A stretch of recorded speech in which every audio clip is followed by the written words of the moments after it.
गौड़ं वाचं यमलोकं केन मात्रं कीदृशं के निर्मित सवाच द्रसु तसा धर्मे आस्ते च के सह। गौड़ जी बोलते कि है दया सिंधु भगवान, उसकी सभा कैसी है और उसमें धर्मराज किसके साथ में रहते हैं तथा किन धर्म गार्गों से धर्मात्मा लोग धर्मराज के मंदिर को जाते हैं। उन धर्मात्मा तथा मार्गों को मुझसे कहिए। तब श्री भगवान कहते हैं, है गरुड़ सुनिए, जो नारद आदि ऋषियों से जानने योग्य है वह सुंदर धर्मराज का नगर है। देखो सजनों, अभी हम जो सुन रहे थे यमराज के बारे में सुन रहे थे, आज कथा आ गई धर्मराज। देखो धर्मराज और यमराज एक ही प्राणी, एक ही हैं, लेकिन पुण्य आत्मा को लिए धर्मराज हैं और पाप आत्मा को लिए यमराज। बस इतना ही फर्क है। हाथ एक है मगर उसके रूप बदल जाते हैं।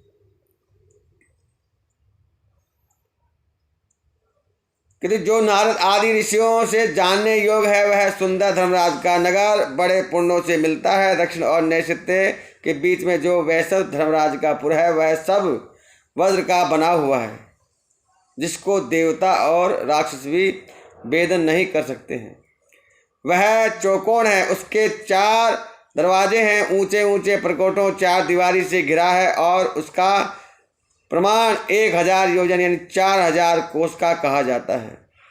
उस पुर में चित्रगुप्त जी का सुंदर मंदिर है।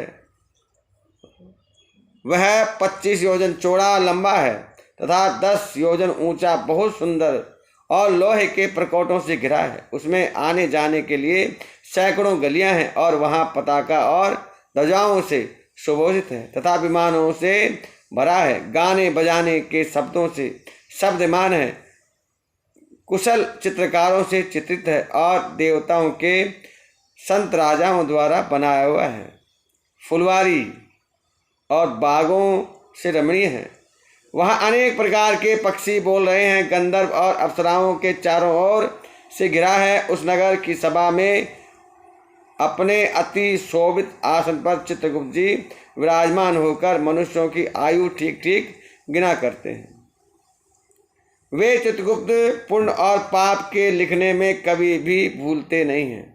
जिसने जैसा शुभ या अशुभ कर्म किया है वही चित्रगुप्त जी की आज्ञा से भोगना पड़ता है।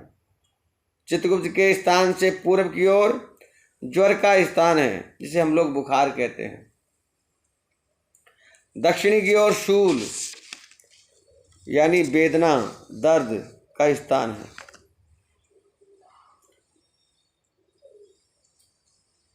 तथा पश्चिम की ओर काल, फास, अजीर्ण और अरुचि का स्थान है।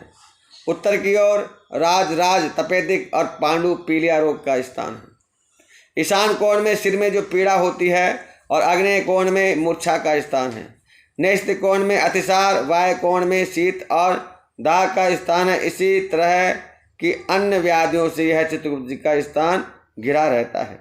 वहाँ बैठे हुए चित्रगुप्त जी मनुष्यों शुभ अशुभ पाप पुण्य कर्मों को लिखा करते हैं। चित्रगुप्त के स्थान से आगे 20 योजन पर के पूर्व में दिव्य रत्नमय और बिजली किसी ज्वाला तथा सूर्य किसी कांति वाला धर्मराज का बहुत सुंदर मंदिर है साहब। वहाँ 200 योजन लंबा तथा चौड़ा और 50 योजन ऊंचा है। हजारों खंबे उसमें लगे हुए हैं। वहाँ वैदूर्य मणियों से भूषित तथा सोने से अलंकृत है और उसमें अनेक प्रकार के महल बने हैं। शरद काल के मेघ के समान सोने के कलशों से शोभित है। चित्रयुक्त स्टिक मणियों की सीढ़ी वाला वह हीरा की कुंडियों से शोभमान है। उसके झरोकों में मोतियों की झालरें लगी हैं। वह पताका और ध्वजाओं से सुभूषित है तथा घंटा और नवकारों की नाद से युक्त है और सोने की बंदरगाहों से मंडित है। उसमें आश्रय सोने के सैकड़ों किवाड़ लगे हैं एवं अनेक प्रकार के वृक्ष, लता और कांटे रहित पेड़ों से सुहावना है। इसी प्रकार के अन्य भूषणों से वह हमेशा भूषित है तथा अपने भोगों के प्रभाव से विश्वकर्मा ने उसे बनाया है। उस पुर में 100 योजन चौड़ी काम रूपिणी दिव्य सभा है। उसमें चारों तरफ चमकीला सूर्य जैसा प्रकाश है। वह न तो अधिक ठंडी है और न अधिक गर्म। वह मन को अत्यंत हर्षित करने वाली है। उसमें न शोक है, न बुढ़ापा है, न भूख है, न प्यास है और न वहाँ कुछ अप्रिय वस्तु है। उसमें देवता संबंधी तथा मनुष्य संबंधी सब काम मौजूद हैं। उसमें विष्णु भगवान की उसमें सर्वत्र रसयुक्त बहुत से खाने योग्य भोज पदार्थ हैं तथा रस वाले स्वादिष्ट गर्म और ठंडे जल हैं। उसमें पुण्यमय शब्द आदि विषय है तथा नित्य काम रूपणी फल देने वाले वृक्ष हैं। है गरुड़, वह सभा बाधा रहित रमणीक है और काम देने वाली है। बहुत समय तक तप करके विश्वकर्मा ने उसे बनाया था। उसमें बड़े तप वाले, मानदत्ता, शांत स्वभाव, सन्यासी, सिद्ध और शुभ कर्म से पवित्र हुए लोग ही जाते हैं। उस सभा में अपने किए हुए पुण्य कर्मों से तेजमय शरीर वाले, अलंकारित निर्मल वस्त्र धारण करने वाले और भूषणों से भूषित लोग जाते हैं। उस सभा में 10 योजन विस्मित तथा सब रत्नों से शोभित अनुपम सुंदर आसन पर विराज धर्मराज बैठे हैं। वे श्रेष्ठों में श्रेष्ठ हैं। उनके मस्तक पर छत्र शोभित है। वे श्रीमान कुंडलों से अलंकृत और बड़े मुकुट से शोभित हैं। सब प्रकार अलंकारों से युक्त नीले मेज के समान कांति वाले, हाथ में सुंदर पंखा लिए हुए अप्सराएं उनके ऊपर हवा करती रहती हैं। है गरुड़ तथा गंधर्वों के समूह और अप्सराओं के गण गीत, बाजा और नृत्य आदि से चारों ओर उनकी सेवा करते हैं। एवं हाथ में पास लिए हुए मौन, बलवान, काल और विचित्र रूप चित्रगुप्त तथा यमराज से वह सेवित हैं तथा पास, फांसी और दंड लिए हुए भयंकर रूप आज्ञा में रहने वाले और अपने तुल्य बल वाले अनेक योद्धाओं से वह घिरे हैं। है गरुड़, अग्नि, स्वापत्ति, सोमपा, ओसंपा, स्वाधानवंत, महीवस, मूर्त और अमूर्त जो पितृ हैं तथा अरमा आदि पितृगण और मूर्तिमान जो अन्य पितृगण हैं, वह सब मुनियों के साथ उन धर्मराज की उपासना करते हैं। अत्रि, वशिष्ठ, पुलह, दक्ष, क्रतु, अंगिरा, जनमंग, परशुराम, भृगु, पुलस्त्य, अगस्त और नारद जी तथा अन्य बहुत से धर्मराज की सभा के सभासद हैं, जिनकी नाम और कर्मों से व्याख्या नहीं हो सकती है। धर्मशास्त्र की व्याख्याओं से यथार्थ निर्णय करने वाले ब्रह्मा जी की आज्ञा से धर्मराज की सेवा करते हैं। सूर्यवंशी, सोमवंशी तथा अन्य जो धर्मात्मा राजा हैं, वह उस सभा में धर्मराज की सेवा करते हैं। मन्नु, दिलीप, मानदाता, सगर, भगीरथ, अमरीश, अनरण, मुचकुंद, निमित्त, भृगु, यथाति, नवलपु, पुरु, दुपंत, शिवी, नल, भरत, शांतनु, पांडु और सहस्त्र अर्जुन। यह विख्यात कीर्ति वाले पुराण पुण्य कर्म राजसी लोग बहुत से अश्वमेध यज्ञ से पूजा करके धर्मराज के सभासद हुए हैं। धर्मराज की सभा में धर्म ही वर्तमान रहता है। वहाँ पक्षपात, झूठ और मंत्रसर नहीं है। उनके सभा के सब सभासद शास्त्रों के ज्ञाता और धर्मपरायण हैं। वह उस सभा में निरंतर धर्मराज की उपासना करते हैं। है गरुड़, धर्मात्मा धर्मराज की सभा ऐसी है कि जिसको दक्षिण मार्ग से गया पापी लोग नहीं देख सकते हैं। धर्मपुर में जाने के 4 मार्ग हैं। पापियों के लिए जो मार्ग है वह मैंने तुमसे पहले ही कह दिया है। पूर्व आदि 3 मार्गों से जो धर्मराज के मंदिर में जाते हैं वह सुकृति लोग पुण्यों से उस सभा में जाते हैं। उनको कहता हूँ, सुनिए। वहाँ सब भोगों से युक्त एक पूर्व का मार्ग है। उसमें पारिजात नाम का वृक्ष की छाया है। वह रत्नों से शोभित है, विमानों के समूह से भरा है, जहाँ तहाँ हंसों की पक्तियाँ विराजमान है, मूंगा के बागों से घिरा है और अमृत के रस से तुल्य जल से युक्त है गरुड़। उसी पूर्व मार्ग से महर्षि लोग, पुण्यवान निर्मल राजसी लोग, अप्सराओं के समूह, गंधर्व, विद्याधर और बड़े वासुकी आदि वहाँ से साफ निकल जाते हैं। तथा और जो देवताओं की आराधना करने वाले, शिव जी की भक्ति करने वाले,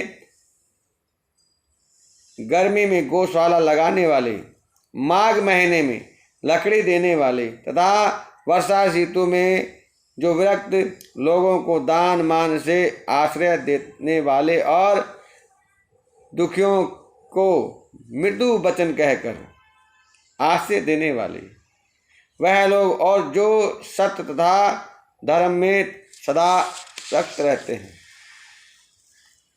क्रोध तथा लोभ से रहित हैं एवं माता पिता के भक्त और गुरु की सेवा करने वाले हैं। भूमि, घर, गौ और विद्या का दान करने वाले, पुराणों के बाँचने वाले और सुनने वाले तथा सप्ताह आदि पारायण करने वाले, यह सुकृति लोग तथा अन्य जो पूर्व द्वार के प्रवेश करने वाले, सुशील और शुद्ध बुद्धि वाले, वह सब धर्मराज की सभा में जाते हैं। दूसरा जो उत्तर का मार्ग है वह सैकड़ों बड़े बड़े रथों से भरा है और पालकियों से युक्त है। हरि चंदन देव वृक्षों से शोभित है। वहाँ हंस, सारस और चकवों से शोभित है। अमृत तुल्य जल से भरा हुआ सुंदर सरोवर है गरुड़। इस मार्ग में से वेद पाठी, अतिथियों के पूजक, दुर्गा और सूर्य के भक्त तथा पर्व समय में तीर्थों में नहाने वाले जाते हैं तथा जो धर्म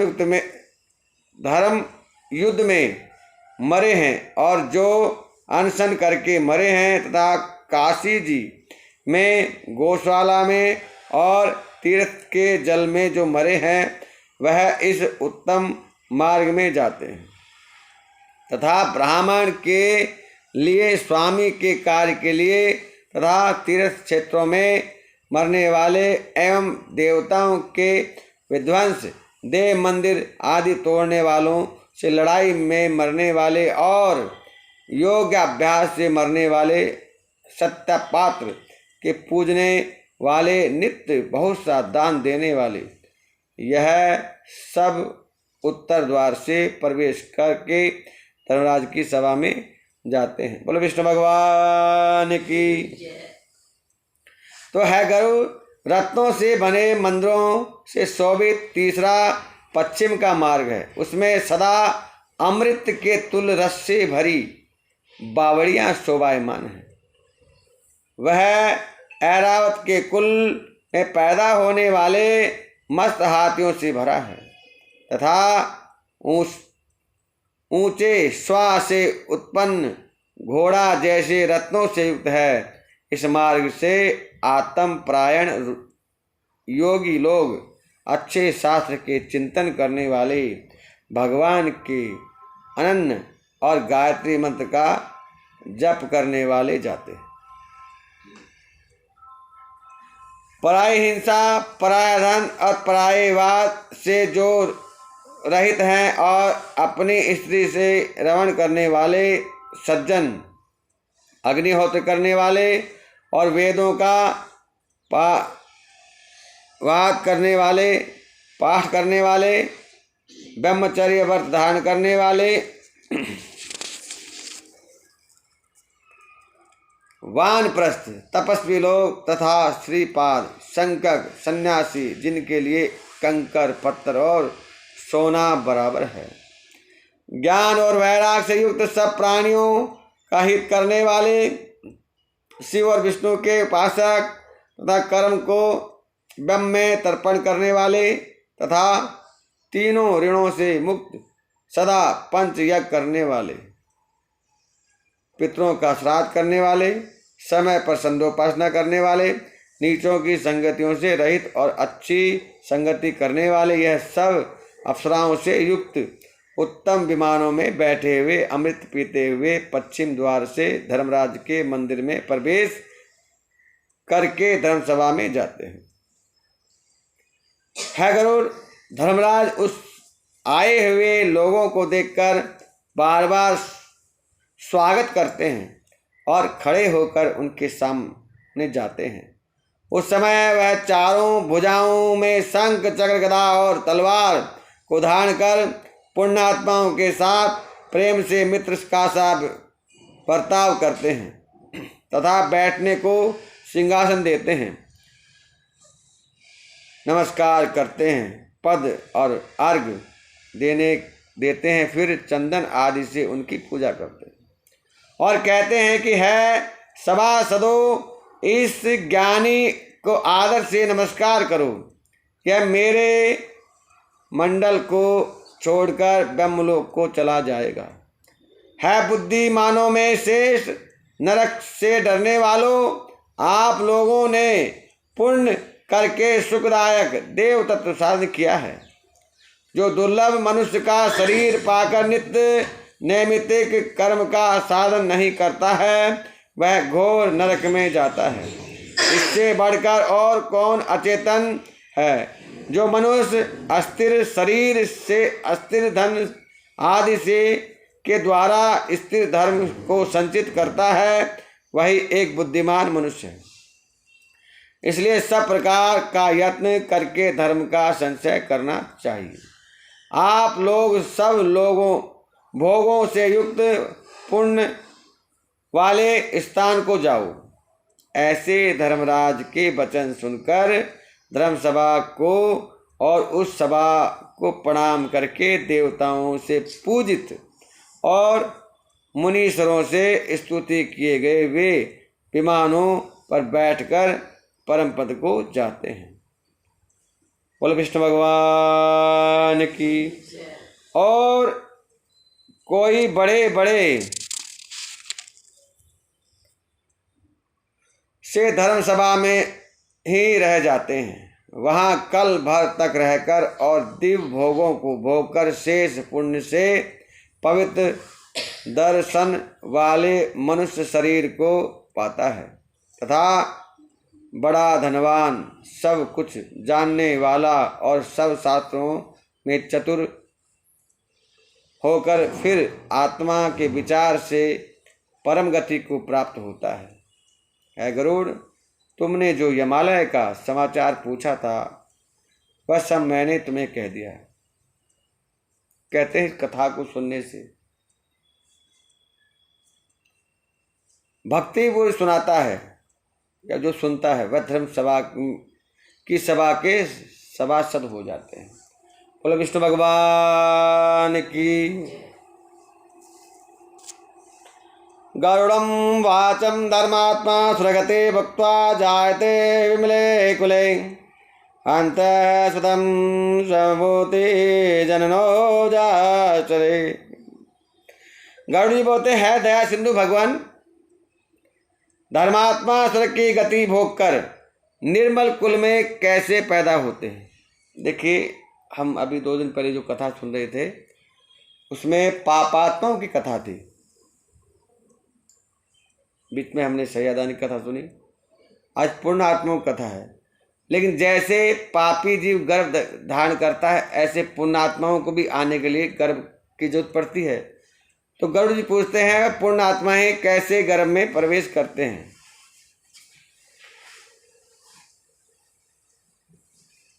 उनकी उत्पत्ति कैसे होती है इसका वर्णन कीजिए।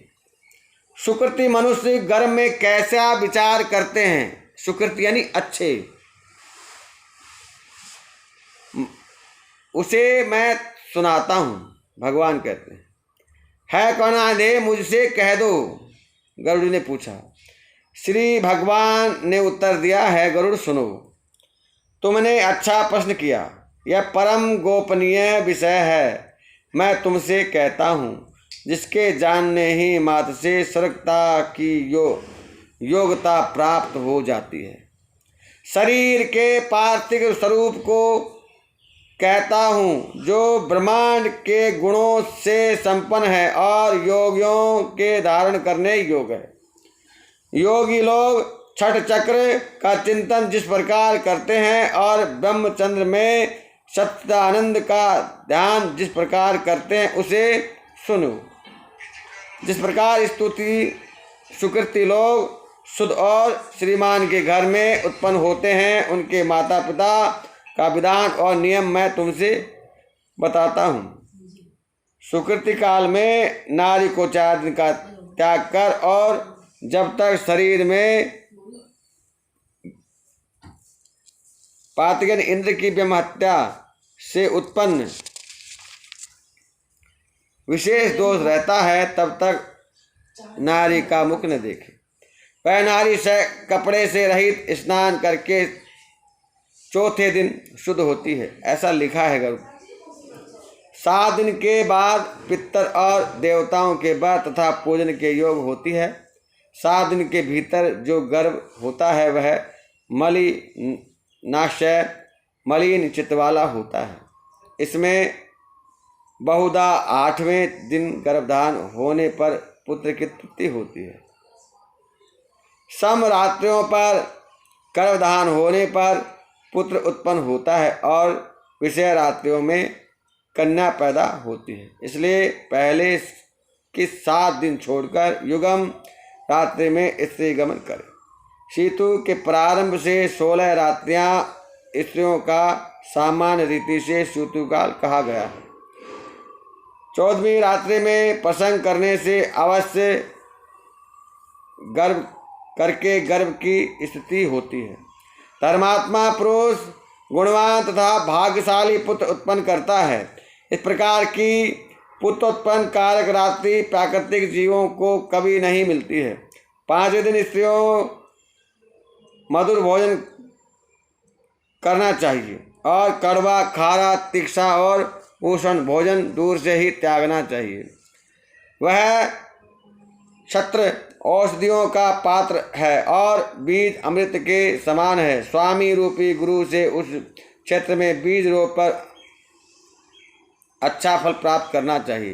पान खाकर तथा फूल तथा चंदन को धारण करके और शुद्ध वस्त्र धारण कर पुरुष मन में धर्म को धारण कर उत्तम शैया पर सोवे। गर्भधान के समय जैसी चित्त की कल्पना होती है उसी स्वभाव का जीव माँ की कोख में प्रवेश कर जाता है। वीर स्वरूप चेतन सदा वीर्य में स्थित रहता है। काम, चित्त और शुक्र जब तमय होते हैं, जब तक मनुष्य का स्त्री के गर्भ समय वीर खलन होता है, शुक्र तथा रुधिर के संयोग से पिंड की उत्पत्ति हो जाती है।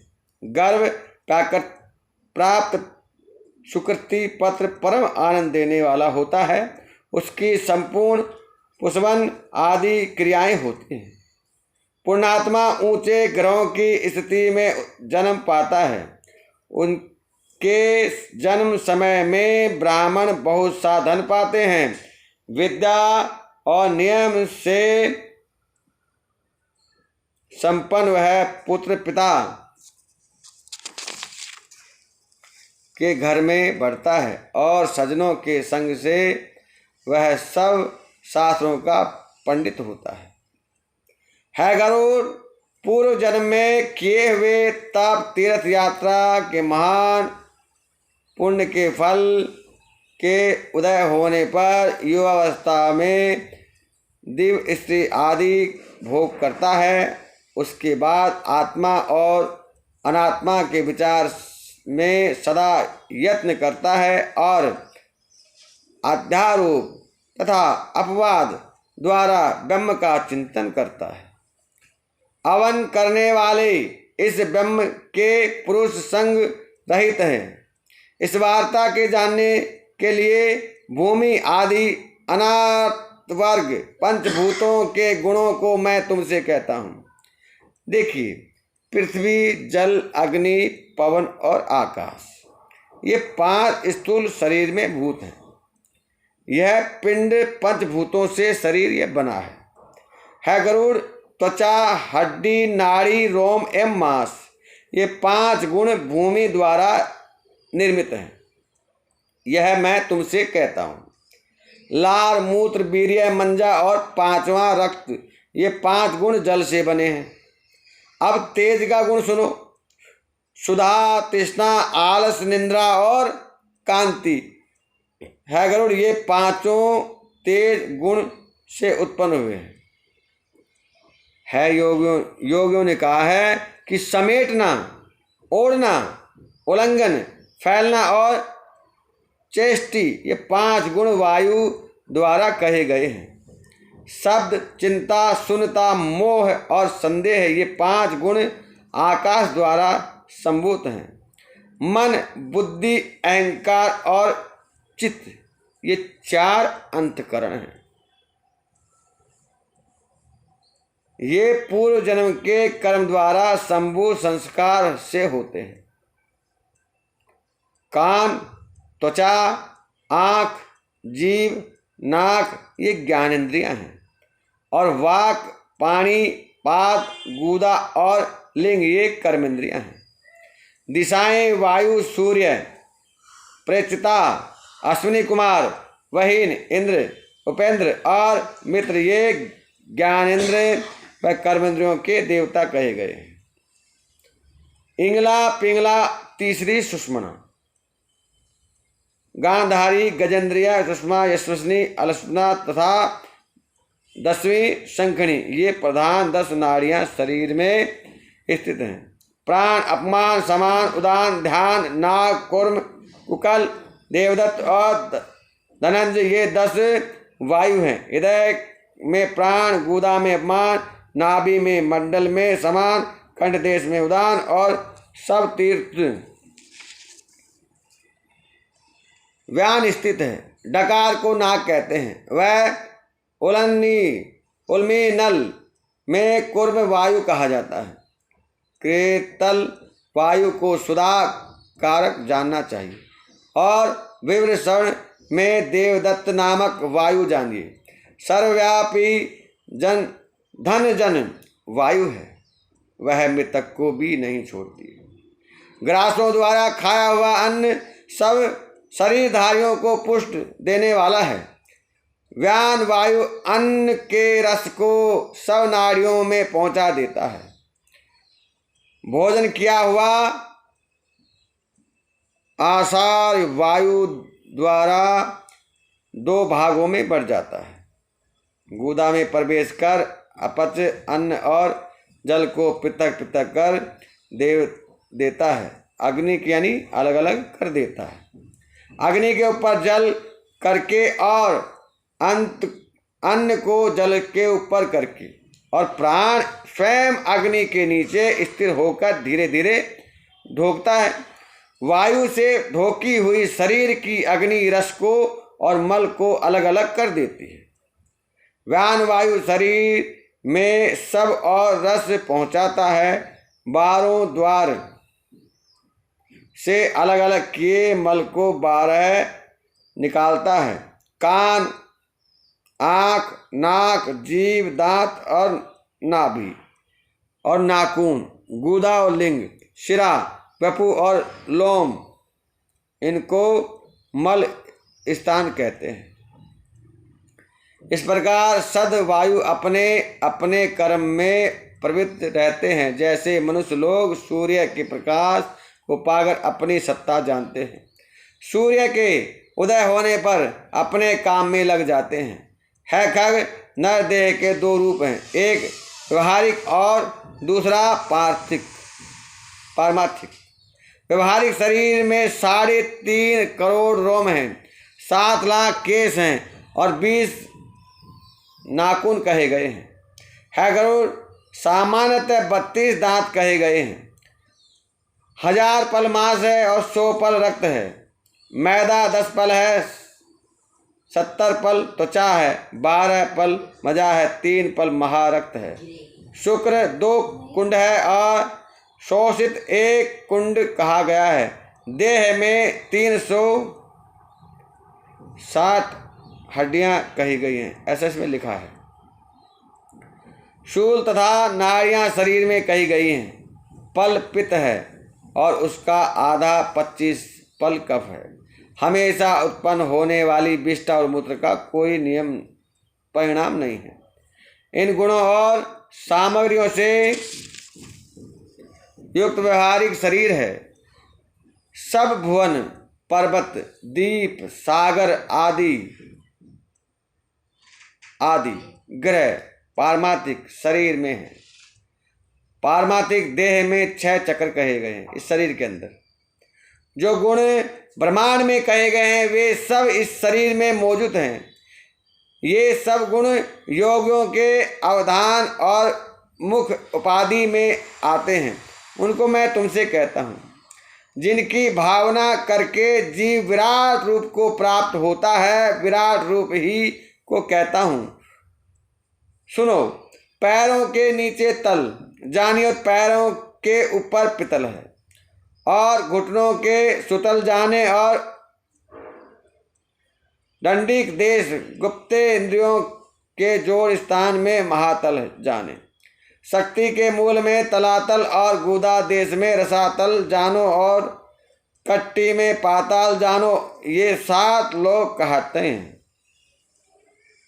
नाभि में भूलोक, उसके ऊपर भुवनलोक और हृदय में स्वलोक जानो।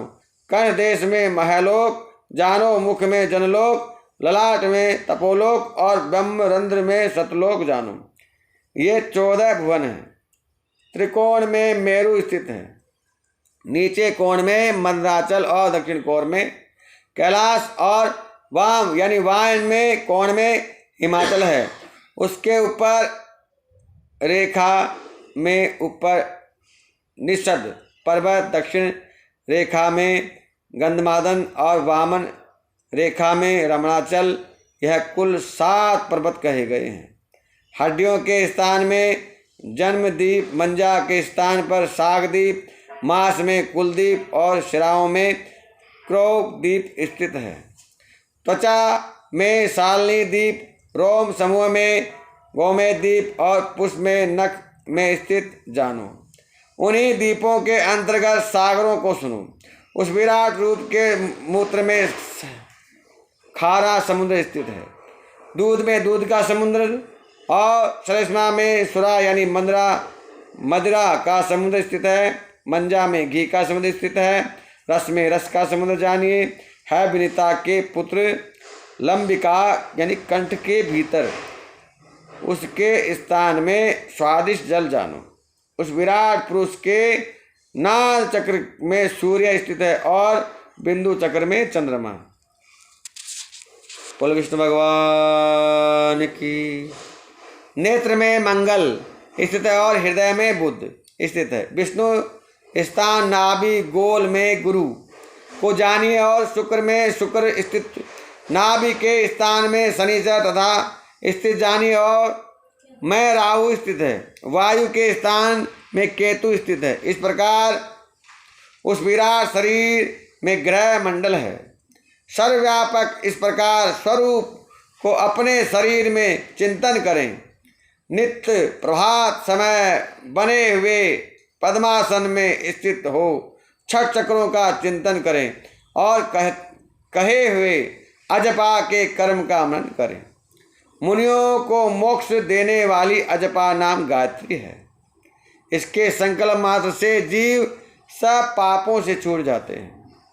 है गरुड़, सुनो, मैं अजपा का उत्तम कर्म तुमसे कहता हूँ। इसको करके जीव अपने जीव भाव को छोड़ देता। मूलाधार, स्वाधिष्ठान, मणिका पूर्वक, अनावन, शुद्धि और आज्ञा, यह छठ चक्र कहे हैं जाते हैं। लिंग देश में मूलाधार को स्थित करके कर्मदय नाभि हृदय कंठ भौहों के मध्य में और वार है रत्र में कर्मतः शेष चक्रों का चिंतन करें। वह स और श, यह 4 दल वाले अग्नि के समान वर्ण वाला मूलाधार चक्र होता है। सूर्य के समान वह और भय और मैं और यह र और ल, यह 6 पत्र वाला स्वाधिष्ठान चक्र होता है। रक्त वाला ड से भय तक, अर्थात ड और ढ और न और त और थ और द और ध न प और फ, इनसे युक्त 10 दल वाला मणिपुर चक्र होता है। स्वर्ण के समान वर्ण वाला कैसे ठ तक, इससे युक्त 12 पत्रों वाला अनार चक्र होता है। चंद्रमा की ज्योति के समान 16 है, ऐसे और अह तक। इन स्वरों से युक्त 16 पत्रों वाला विशुद्धि चक्र होता है। हंस इन 2 अक्षरों से युक्त था लाल कांति वाला आज्ञा चक्र होता है। उसमें ऊपर वेदीमान 1000 दल वाला कमल है, जो सत्य, आनंदमय तथा शिवमय, कल्याणमय, ज्योतिर्मय और शाश्वत है। गणेश, ब्रह्मा, विष्णु, शिव, जीव, गुरु का व्यापक पर ब्रह्म का चक्रों में चिंतन करें। रात्रि दिन में पंडितों ने श्वास की गति 21,600 से अधिक कही है। हकार से बाहर आते हैं और सकार से फिर भीतर प्रवेश करते हैं और हंसो हंस इस मंत्र से जीव तत्व को जपते हैं। 600 गणेश के लिए, 6000 शिव के लिए, 1000 जीव आत्मा के लिए, 1000 गुरु के लिए और 1000 चेतन पुरूप आत्मा के लिए इस प्रकार जप की संख्या निवेदन करें। सत्य संप्रदाय के जानने वाले औणादिक मुनिसर लोग चक्र में स्थित ब्रह्म को किरणों में देवताओं का चिंतन करते हैं। सुख आदि मुनीश्वरों शिष्यों को उपदेश करते हैं। अतः बुद्ध जन को इस महान प्रकृति का ध्यान करके फिर पर ब्रह्म का ध्यान करना चाहिए। एकाग्रचित होकर सभी चक्रों में मानसी पूजा करके उसके उपरांत गुरु के उपदेश द्वारा अजपा नाम गायत्री का जप करें। है गरुड़, अधोमुख छिद्र वाले 1000 दल के कमल में हंस पर चढ़े हुए और वरदान अवदान हाथों में धारण किए हुए गुरु का ध्यान करें। उन गुरु के चरणामृत द्वारा मैं अपनी देह धोएं और पंचोपचार से पूजन करें। उनका स्तवन करें और प्रणाम करें तथा 6 चक्रों में संसार करने वाले 3.5 बल यानी कुंडलियों को आरोह तथा अवरोह के कर्म से स्थित ध्यान करें। ब्रह्म रक्त से बाहर गए हुए सुषुम्ना नाम धाम का ध्यान करें। उस सुषुम्ना नाम मार्ग में होकर गए हुए जी विष्णु जी के परम पद को प्राप्त करते हैं।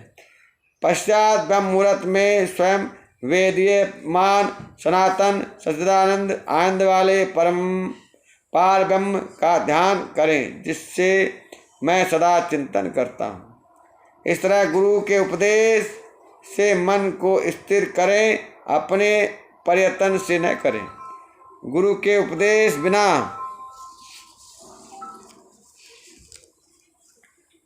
पतन अर्थात योग भ्रष्ट होना निश्चित है।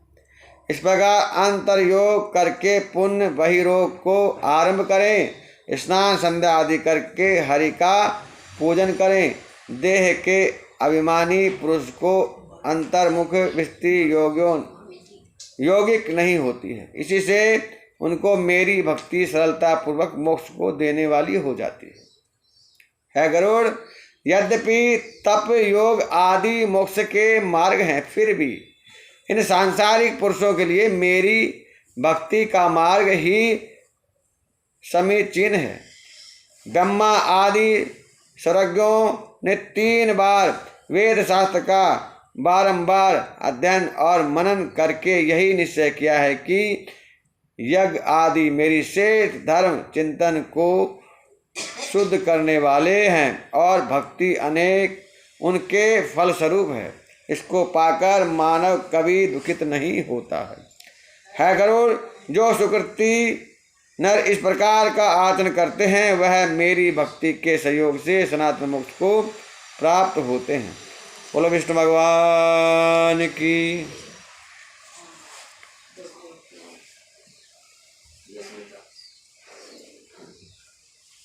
शेष कथा कल सुनाएंगे।